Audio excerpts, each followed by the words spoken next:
everyone, and welcome to another Let's Play of the Royal Trap by Hanako Games. Today we're going to finish up Oscar's Chapter 7, so let's dive into that. When we last left,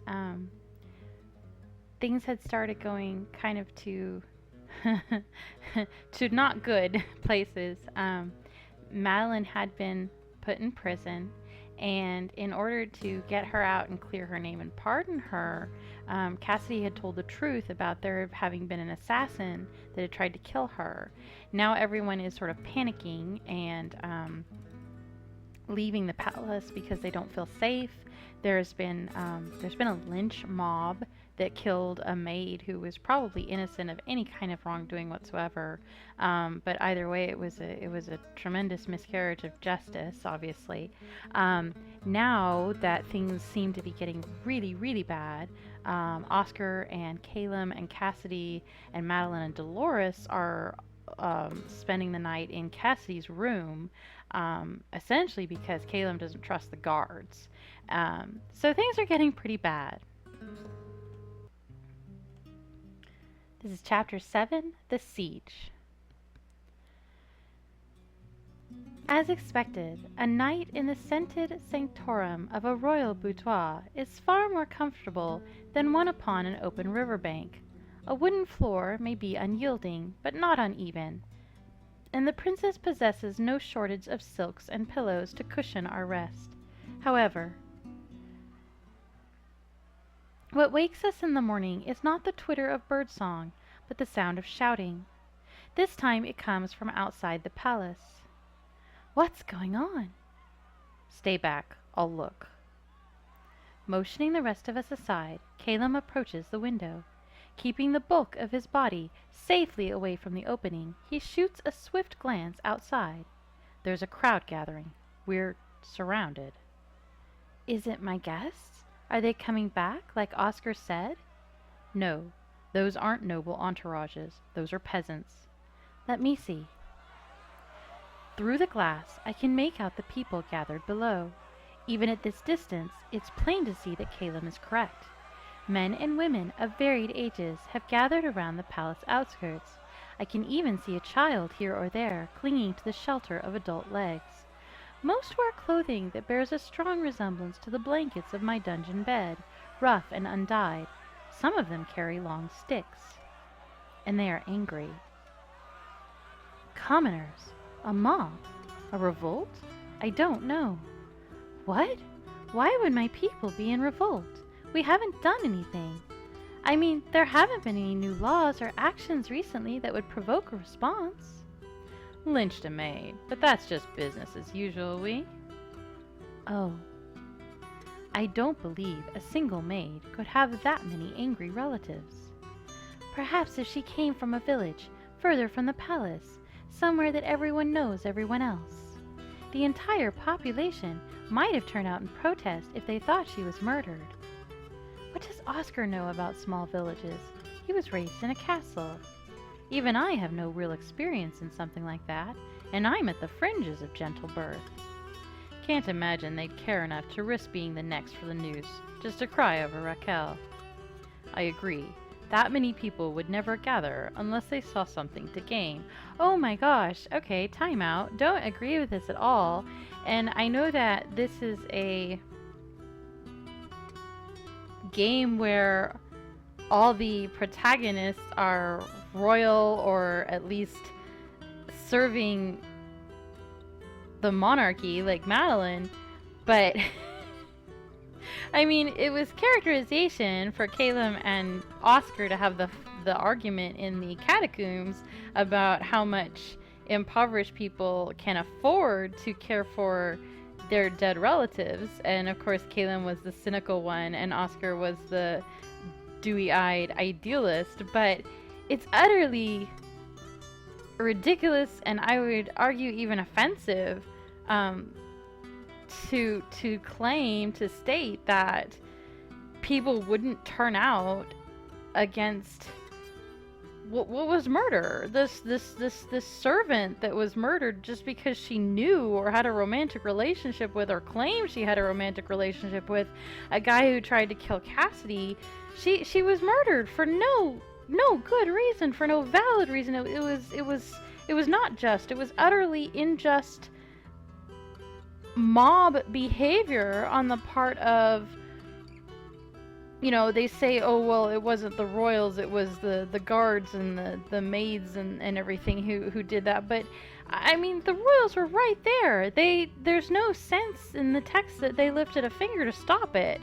And probably were hoping that this would create a scapegoat, since Dolores and Madeline were off limits. So, you know, for everybody to just,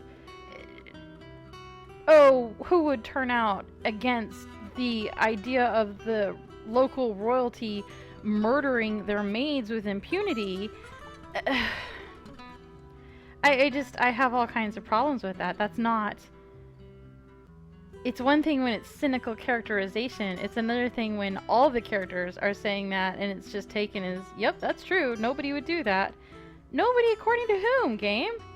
Because that's not been my experience with people. So, okay, anyway. That's my 5-minute soapbox. The idea that nobody would turn out to stick up for this girl, Raquel, who was murdered, is really upsetting to me. Where were we? I agree. That many people would never gather unless they saw something to gain. Cause people are all totally selfish and motivated by money, Caleb, right? Because that was definitely why you kidnapped your sister, right? Because you were motivated by money. Oh no, wait, it's because you cared about her as a person. And you know what? Okay, let's just continue on. They're like vultures, waiting to tear us apart, but only if they can find a weakness. My people are not vultures. I don't know what's wrong. Ignore them. Stand strong and they will lose interest and turn away. The storms will blow past. That's what Oscar said yesterday, wasn't it? I hope he's right. You're both utterly wrong. You ignore the problem as opposed to taking responsibility for the fact that your parents have been throwing innocent people into prison and standing by while freaking lynch mobs ran around their palace. You're not taking any kind of responsibility for that. You're just, well, let's just pretend we don't care, which should be pretty easy because y'all clearly don't care, and maybe it'll all go away tomorrow. Sorry. In any case, my lady, we must tend to your needs. Oh, what needs are those? Your breakfast, of course. And I suppose you expect me to fetch it again. If you would be so kind, we'd be very grateful. Right. It seems Oscar's sunny countenance is capable of thawing even Dolores's temper. All right, we'll see what's available. Hopefully some of the staff returned before the trouble started. Dolores and I prepare to head out into the palace hallways. You can't pass. What? New orders. Nobody in or out, not even the princess. That's mad. You going to fetch their lordships their food, then? Can't do that either. We're staying right here. What's going on? The guards quickly bow their heads to her. Your Highness, there is a large force arrayed outside the palace gates, attempting to gain entry. They're trying to break in? The guards are hard-pressed to hold them back. There have been a number of injuries. Extra guards have been assigned to the lower windows to repel attempts at scaling. Despite precautions, we cannot be completely certain that the hallways are secure. Until that threat is dealt with, no one may pass in or out of these rooms. It's not just a mob, it's a siege. The others are clustering closely behind me to hear the news. There's an actual battle at the gates? Surely the guards are better armed than the angry horde. Long rifles. Take too long to reload between shots. One man with a gun is no match for a surge able to absorb losses. The guards are too outnumbered and the enemy too close. Shoot and you kill a few easily, but enrage the rest. We are not here to murder our own people. It looks bad to have piles of bleeding bodies lying in front of your palace. If the guards cannot use violence to disperse the siege, won't they inevitably be overwhelmed? Reinforcements have been summoned from nearby barracks. The castle will soon be secured. It's only a few hundred restless villagers, full of wind, lies, and ale. Not a problem. What lies? Nothing you need to worry about, Your Highness. If lies are being spoken about the crown of Gwelinor, I need to know. Well, it's the usual sort. Death to the impostor, long live the true princess. That sort. Death? Don't you worry, Your Highness. We know who the true princess is. We're all loyal here. Today's guard detail seems friendlier than yesterday's did, but they won't be swayed from their orders. We can't leave. Well, so much for breakfast. We'll just have to wait. We're not helpless. Even if someone slipped past the guards, we could defend ourselves. We did before. If they'd just let us through, we'd be done and back in no time. The guards are only following orders. It's not safe. I don't like being trapped in here like a bird in a cage. Ah, but you're used to this, aren't you? He's no longer speaking to me. His attention has drifted to Princess Cassidy. I shouldn't complain about being held back for a few hours when you've waited so much longer to be free. It's all right. Sometimes I felt trapped here too. He's sensitive to her feelings, even before she voices them. She needs that. Needs someone to look after her. The immediate concern is neutralizing this threat. Threat? You heard the guards. Those people outside are plotting to kill my sister. It's Duke Ferod's work. It has to be. That talk of imposters and the true princess. With Cassidy gone, Ferod would control the heir to the wisdom. Even with blood on his hands, it would take a civil war to unseat him. And Duke Ferod is already inside the palace, unless he's left. Why would he? Here he has access to strike at our heart. Don't be afraid. He can't reach you. We won't let him. All of us, your guards, your brother, Madeline and me, we will protect you. I'm glad you're here with me, all of you. No, I'm not glad. If we had to be trapped somewhere, why couldn't it have been the treasury? Or at least the pantry or the cellar or something? Oscar laughs. I was trapped in a cellar once. Is he talking about? I was just a little boy, and I had no idea how to be patient, so when my nurses told me no, I went around them. And of course I thought that anything I wasn't meant to touch had to be a special treasure. So I snuck into the cellars and found this crate full of jam jars, the bottom crate in a stack hidden from view. The crates were far too heavy for me to shift, but there was a crack between the planks where my hand could just fit. So I pushed my hand through the splinters to grab a jar, and then I was completely stuck. Oh no! I couldn't get loose. I tried to stay quiet, but it was dark and my hand hurt, so eventually I tried yelling. But I was all the way at the back, and the kitchens above me were busy and full of noise. Nobody heard me. You must have been so frightened. It was awful. I kept thinking of all the terrible things that could happen. What if nobody ever found me and I starved to death? What if rats came and ate me alive? What if I couldn't hold my bladder any longer? And what if someone found me after that? Calem's face twitches as Oscar's antics almost force him to smile. Of course, that's why he's playing jester. He's trying to keep our spirits up. So after a while, all I could do was sit on the dirty floor and cry. Poor little thing. How did you get free? I didn't. I was rescued by a girl I had never seen before that day. A girl who was older and taller and smarter than me and promised that everything would be all right.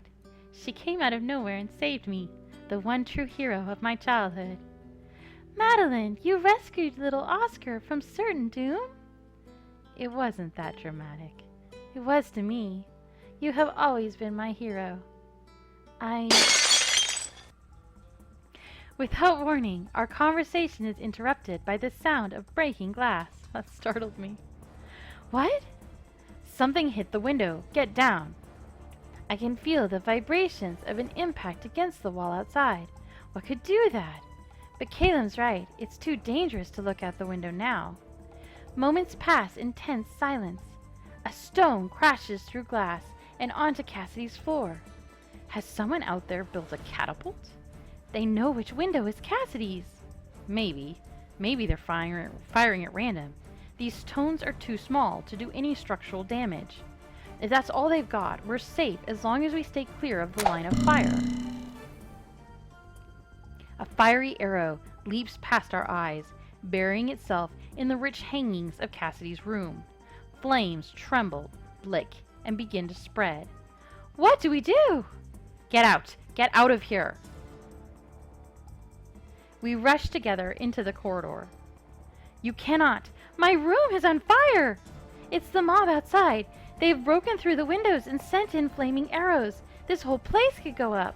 We have to get the princess to safety. Clear summation. He's working well under pressure. Yes, my lord. The guard begins to direct his companions to handle the crisis.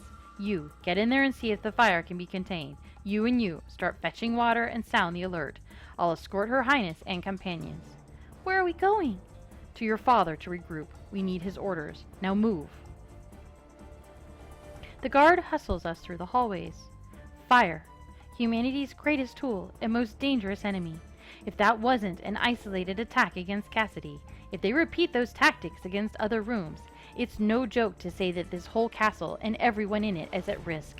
There are always some supplies prepared to handle accidents, but a large enough fire, or too many spark points all at once. To prevent that, King Frederick may have no choice but to turn lethal weaponry against his own people.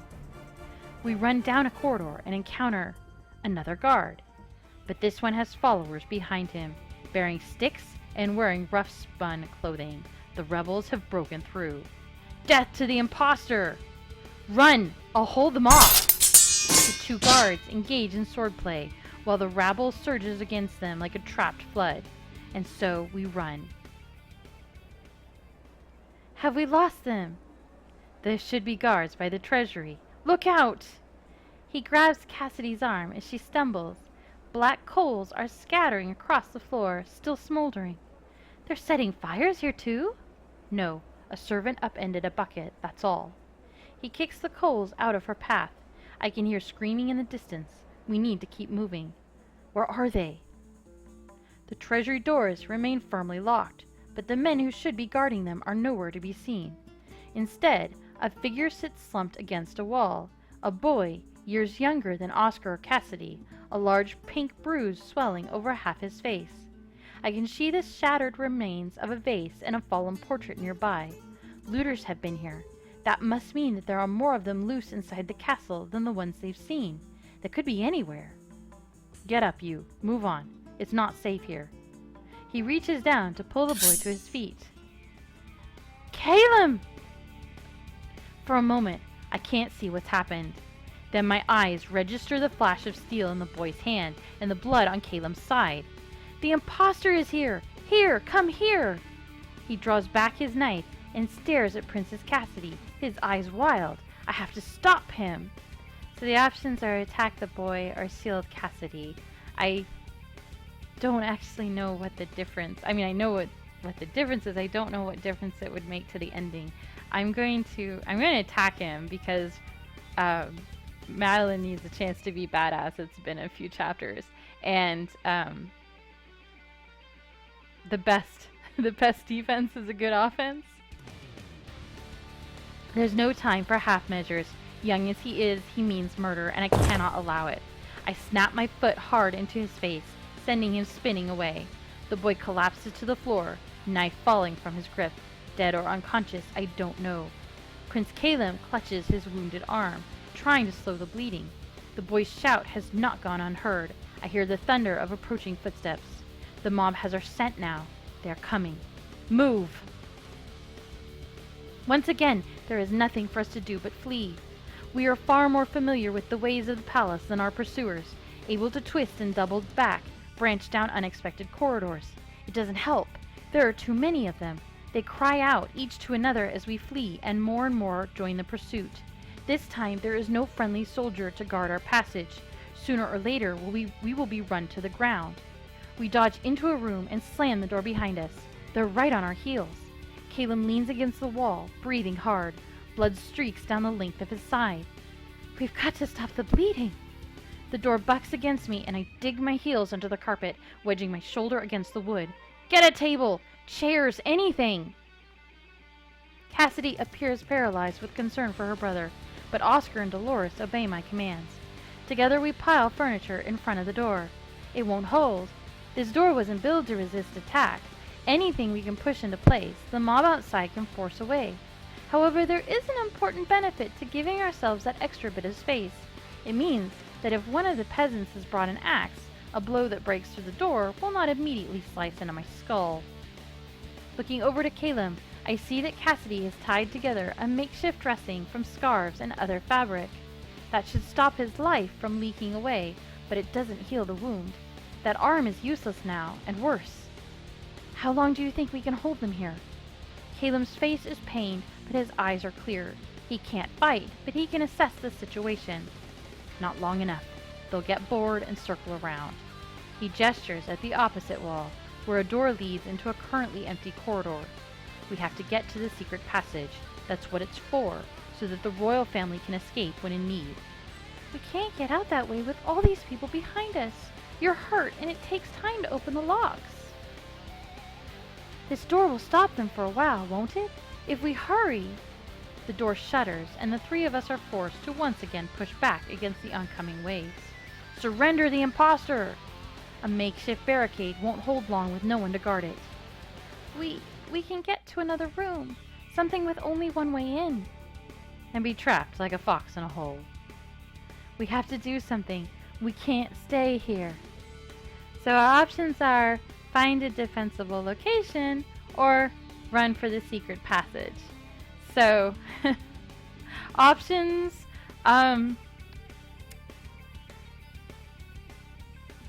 Cassidy said that running was a bad idea because it takes time to open the locks. And Dolores thinks a defensible location is a bad idea because eventually they'll overpower the doors. So let's say run. We have to get out of the palace. It's the only way we'll be safe. We'll just have to slow the mob down somehow. Maybe we can set traps, or keep leading them through doors and throwing things in their path. It doesn't sound very convincing to me either, but what else is there? Someone has to distract them. Someone has to man the barricade and keep the crowd's attention here, while the rest escape. Oscar rests his hand on the hilt of his sword. Princess Cassidy, you must run. I will hold them off. As long as I stand, they shall not pass. Don't say crazy things! I'm not. As our eyes meet, I feel my heart drop into my stomach. He's deadly serious. And he'll be dead. They'll kill him. No! You can't do this! It has to be done. Not by you! Because it's my job to protect you. You're not strong enough, or I can't let you die. So we're gonna say I can't let you die. I can't let you die. Why not? Because I love you, you idiot! Took you long enough. It doesn't matter now. Someone has to stay. No, I will not allow it. If one of you sacrifices yourself now, what happens the next time we face a problem, or the one after that? Will you all throw your lives away just to let me escape? Not me. I love Dolores. I will not allow my companions to be whittled away one by one in my defense. I'm tired of being protected at the cost of everything else. I am not worth this. You're my sister, and the heir to the wisdom. There is nothing more valuable than you. If my people want me dead, then I am heir to nothing. It's only a few rebels. I will not run any further. She walks to the door. You, out there! I, Princess Cassidy of Guelenor, will surrender myself into your hands on 2 conditions. 1, you leave my companions unharmed. I can't hear any individual person outside, but it sounds like they're laughing. And when I look around the room, I realize Dolores is gone. I guess it was too much to expect her to stand behind us to the end. It's hard to blame her for running. We could run too. It's Cassidy they want. Oscar and Caleb and I could escape. No one moves. Whatever happens, we face it together. 2, you take me to your leaders to parley so that my fate can be decided. Parley? Does she really believe she can talk her way out of this? It's too late to choose another path. Our course is set and we have to follow it through. The crowd jostles us along, captive, through the halls where we so recently walked free. Cassidy's easy acquiescence seems to have blunted their bloodlust for the moment. The princess is pinched, prodded, and shoved, but not greatly harmed. The rest of us merit even less malice, so long as we don't put up a struggle or try to escape. There is no point in damaging the lamb before it reaches the killing grounds. The presentation hall of the Kingdom of Gwelinor is very different from that of my homeland. In Osendour, the heart of the castle has never been filled with rebellious subjects shouting for the blood of their ruler. How has this happened? This should be the strongest, most defensible point of all the land, and yet it has fallen so easily. Guests departed, staff fled, guards turned one against the other, all order upside down. There is no opportunity for escape. Each of us is restrained by many hands, our weapons removed, our defenses exhausted. It is all I can manage to ensure that I am allowed to stand near Oscar and Caleb on the sidelines, while the princess holds the center of attention. Cassidy keeps her head high. I am impressed that she hasn't fainted dead away. Does she have a plan, or is it the inevitability of death which lends her dignity? I am Princess Cassidy of Gwelinor. Her pronouncement is met with jeers and calls of impostor. Who among you leads these people? Murmurs, shuffling. At last a figure steps up. You? I doubt that. We have no leaders. Then who brought you here? We came on our own. We've known all along that you were a lie, a false princess to steal the inheritance of the true wisdom. Cries of Lady Wisdom, Sophia, the lady. Sophia, Duke Ferod's wife? But you silenced those calls and purged those who doubted, murdering the true believers. What murder? Your maids, your guards, anyone who questioned you. Raquel and Devante, perhaps? If those two deaths became the seed for rumors of deadly purges, your death will restore the natural order. Beside me, I feel Caleb tense, and then fall back again, gasping, his face pale and sweaty. Wait! You need witnesses. The guard looks as confused as I feel. There must be over 100 people watching as it is. If you kill me, you need everyone to see it, Gwelinor's nobles as well. You're stalling. She probably is.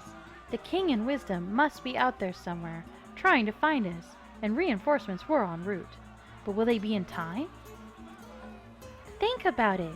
If they kill me here, who's to say they won't produce another princess and claim that I never died? If I'm an imposter, what's to stop them from creating another one? The rebel guard hesitates in confusion, but her logic is lost on the crowd. They have come here for blood. I will stand witness. To my surprise, I see the unmastered crowds part to let a single man walk through, someone they respect and obey, their true leader. Duke Ferod, you motherless son, from the heart of the grave I will drag you down. But the Duke pays no heed to Prince Caleb's impotent rage. In his hand he carries a musket. At this range, the thick ball such a gun fires could tear a hole through an armored man large enough to reach a hand through. There's nothing anyone can do. Ready, aim, fire. The body falls lifeless to the ground. No one can speak. All of us, crowd and captive alike, are transfixed by the blood that covers Cassidy's gown. Blood from the rebellious guardsman whom Duke Ferod just shot down. Hear me, all of you. I am Ferod, husband to Sophia, father to Riel, a duke in this land. I am not your king. Before the eyes of the crowd, he seizes Cassidy's hand and raises it high. This is Cassidy, the true and only Princess of Gwelinor, heir to the royal wisdom. She is not an impostor, and I am not seeking the throne, not for myself and not for my family. Can it be that he is on our side?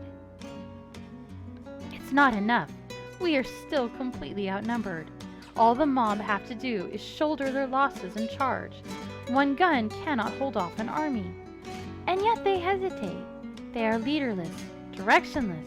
I can see their faces turn, looking from one to another, wondering what to do next. A single feather could be enough to tip the scales again. One voice willing to speak up, to step out from the crowd and risk being the first to fall. The mob needs direction. I will give them one. Hail Princess Cassidy! Hail the Princess of Guelinor! The crowd shifts, turning its focus onto me. And then another voice takes up my call. Hail! Hail! I quite agree.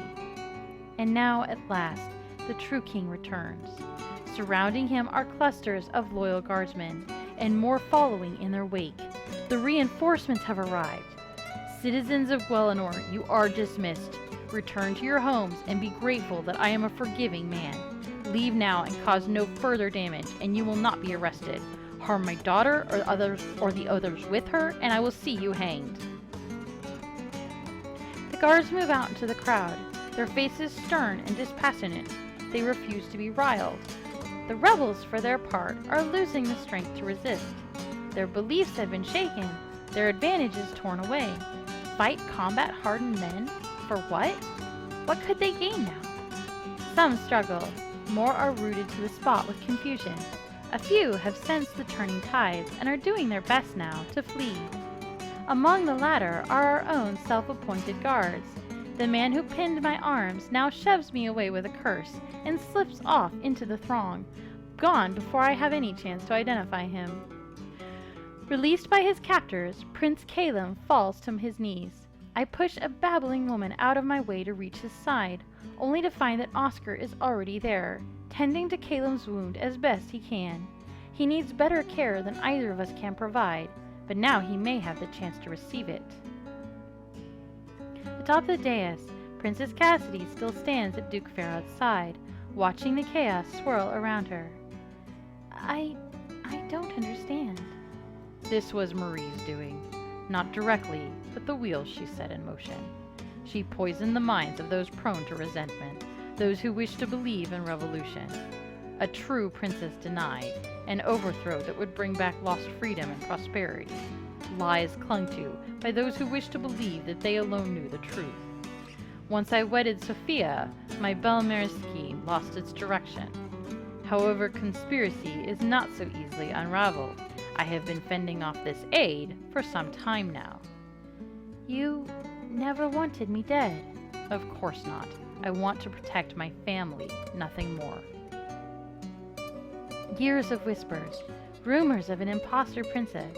It was all the doing of Grandessa Marie? If the spark set had kindled revolution a few years earlier, her daughter Sophia would have become heir. But it didn't work. Princess Cassidy was too closely protected. There was never any way for conspirators to get close to her. Those few who did were high nobles, who knew her wise mother Paloma and saw the lies for what they were. All the isolation, the distance it created between Cassidy and her brothers, was to guard her life. And so Marie's plan came to nothing, and Sophia eventually married and moved away from her influence. But the smoke couldn't be put back into the bottle. The rumors continued, and those who believed Cassidy an imposter still waited for their chance. When Dolores dragged Cassidy out of the palace because of Calum's scheme, it was the first opportunity anyone had for a clear shot at her. And then, when that incident triggered reprisals, it set off a wave of reactions from those who believed themselves part of a greater cause. We might all have died today, and for what? In the end, no one would benefit. So I'm not okay with this sort of retroactively trying to make Cassidy's parents in the right for keeping her secluded and sheltered her entire life, because that was not really the best way to dispel rumors of something shady and weird going on. Like, okay, but we're just gonna plow on through here. Is this the inevitable outcome of grasping for prizes to which you have no right? No! No, this is the inevitable outcome of incredibly terrible parenting, incredibly worse governing. I mean, for all of this is like, yay, monarchy, Cassidy's awesome. Her parents have been shitty rulers. Her mother's younger sister was a shitty ruler. She wasn't queen or wisdom or whatever, but she was, she had power and lands and completely misused that power and those lands.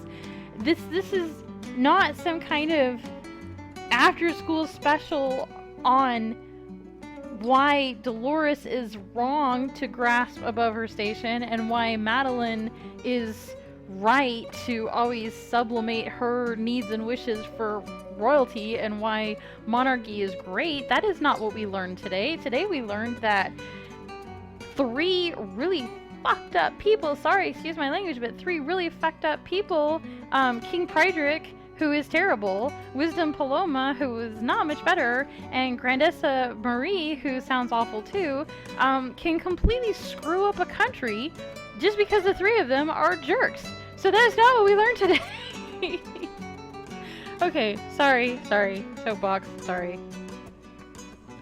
The whole theme of Madeline being good for not reaching for something better, waiting for it to be given to her, and Dolores being bad for being this wonderful, revolutionary, I'm gonna go live on my apple farm and farm apples person who doesn't care a toss about the monarch. I just...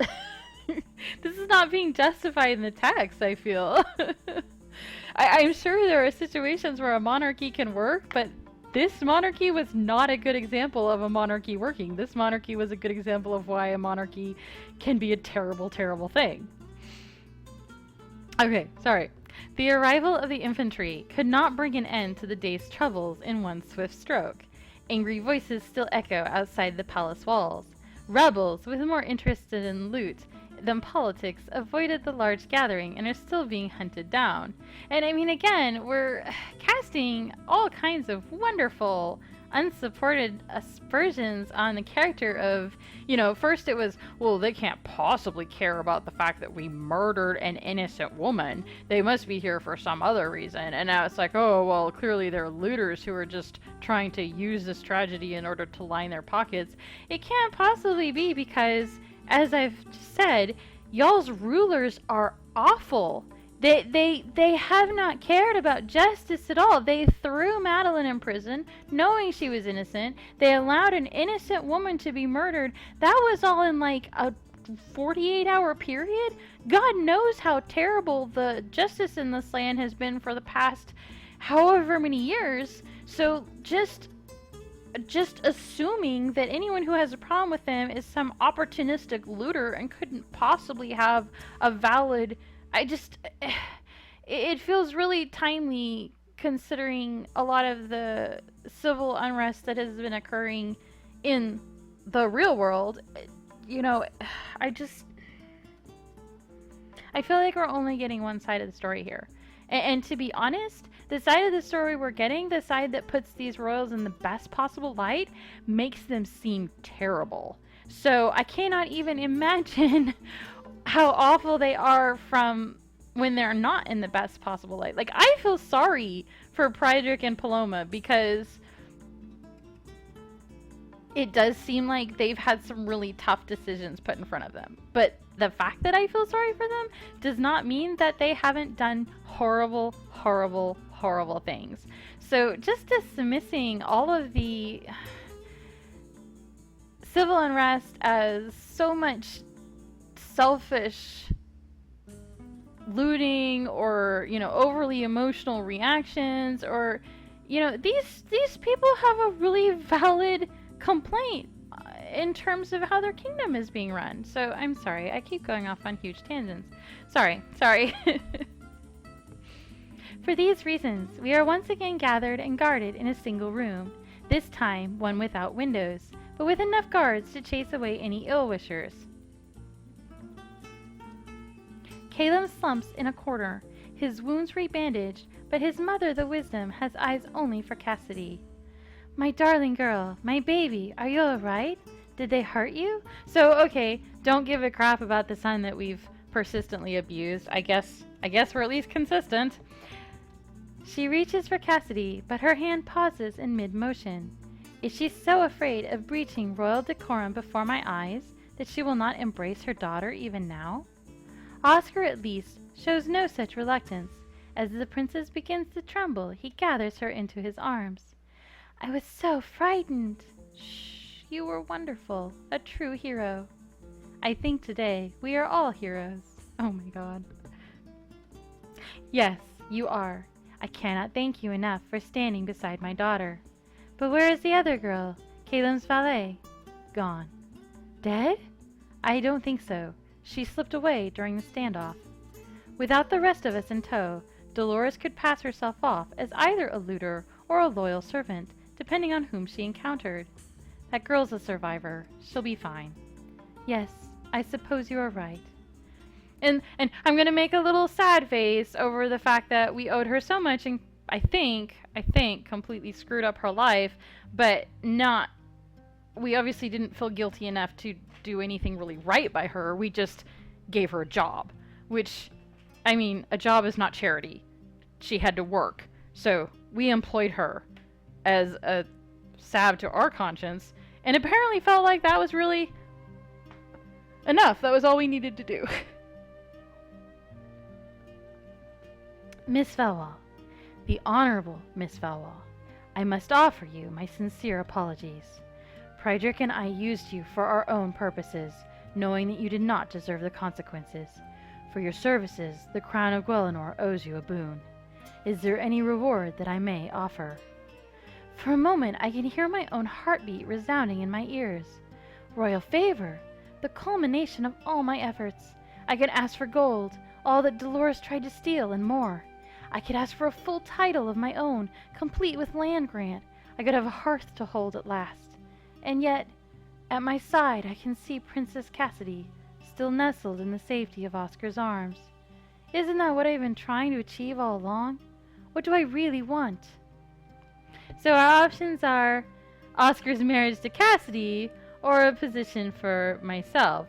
So we're going to choose a position for myself. Your illumination. Despite all that has happened, I have enjoyed my time in Guelinor. I would be pleased to remain here as your subject and a member of your court. What? The reward I request is the grant of an estate, some manner of property that I can hold. Easily granted if your liege lord will release you. Oscar? Maddie. I take a deep breath and steel myself. So, we can choose to say goodbye or propose marriage. I would have liked it a little bit more if Oscar had let us go first before we proposed marriage, but I can't have everything I want, can I?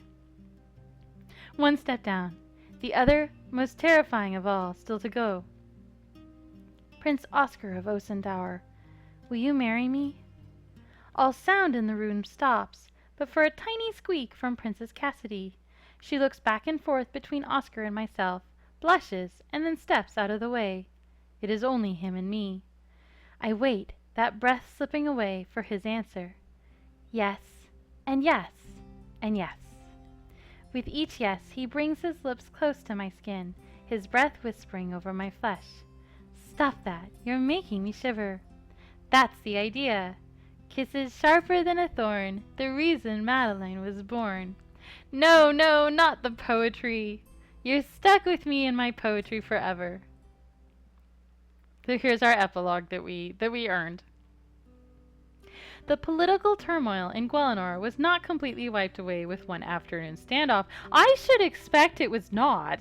And in fact, right after all that happened, I wouldn't have been like, hey, hello, disgraced king and queen who only just barely managed to stop a full-scale revolt in your kingdom. Can I have land next door? Like, would that be totally a thing? And could you also maybe put on my doorstep, we totally love Madeline? Like, to me personally, I feel like that was a bad idea, but you know, it's the happy ending. It's gonna be happy, right? So many of the dispersed noble guests had encountered trouble on the roads, and a number of criminals had to be tracked down and punished. That's kind of an ominous statement. The guests who had remained within the palace posed their own problems. Some had been injured during the siege. Others blamed myself or Oscar for the disruption, even after it was made clear that he had no designs on Princess Cassidy, and that she had no intention of marrying anyone in the near future. Thus, with Prince Calem's recovery and the need to support Cassidy, not to mention laying the groundwork for my new title, it was some months before Oscar and I could be married. His royal parents were not entirely pleased that I had stepped outside of my assigned role and swayed their beloved son with my feminine wiles. However, through our adventures, Oscar and I had forged close ties with the future wisdom of Guelinor. Therefore, this relationship did have some political advantages to Oscar's former homeland. Former, of course, because the lands that Cassidy granted me were here, in her kingdom. A small estate, but with good possibilities for future income and plenty of trees for Oscar to climb. We've been so busy recently that I've only had a brief chance to visit, but now... Are you ready to see our new home? Are you sure you're up for this? It is traditional, isn't it? Just don't drop me. I promise. So, aww. That's very cute. You're stronger than you look. Sometimes I forget that too. I don't know if I can always be strong and brave. You are you. That's all that matters to me. And when you need a hand, I'll be there for you. You're very wise. That's my job now, to be your wisdom. Forever and always. So there's our happy Oscar ending, where we we gain a title and lands in a previously politically unstable country. Hopefully it becomes a little bit more stable, and we marry the guy that we've essentially raised from childhood, but who is a genuinely nice, sweet boy who's brave and kind and good. I'm torn on whether to do more endings, because on the one hand I want to, because I have this sort of completionism thing going on. On the other hand, I don't know that anyone is really terribly interested in the other extra endings. I know a couple of people have said Caleb, a couple of people have said Nazagi. It looks like, based on what I've seen of the endings, the easiest thing to do would be to do Caleb, then to do Dolores, which is basically the same as the Caleb ending, but a few slightly different choices, and then do a Nazagi run through. And probably if we do that, I'm gonna heavily utilize the skip text button, because I think we've all read all the old stuff a couple of times now, and we're kind of done. So thank you for watching. Leave a comment or subscribe if you want. Thank you just so much for sitting through the end. I know this is like you've now heard my voice for many hours now, so thank you for that. Once again, this was The Royal Trap by Hanako Games. My name is Anna Mardal, and I will see you in the next video.